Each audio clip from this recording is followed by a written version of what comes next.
Southeast Queensland's fuel market operates on a price cycle. Prices jump up, they slowly fall and bottom out, then they shoot back up again. A fuel cycle exists in most Australian capital cities, but it's fair to say Brisbane motorists are being ripped off.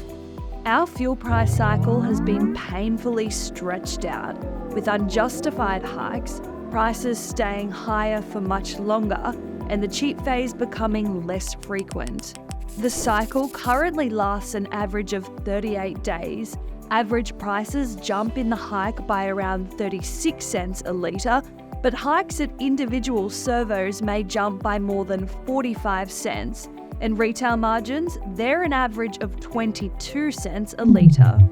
The way the cycle has been stretched out means motorists only have about 8 opportunities every year to fill up when prices are low.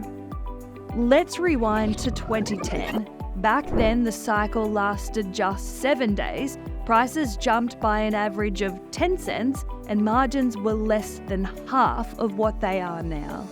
Motorists had a chance every week to fill up at a cheap price. Imagine that. Now, let's compare to the rest of the country.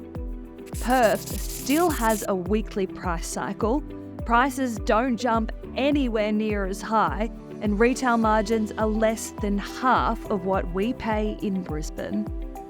Motorists in the West have 52 chances a year to fill up at a cheap price.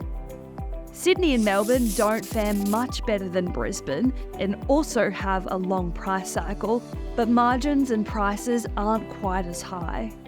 It's time for action and for state government regulation.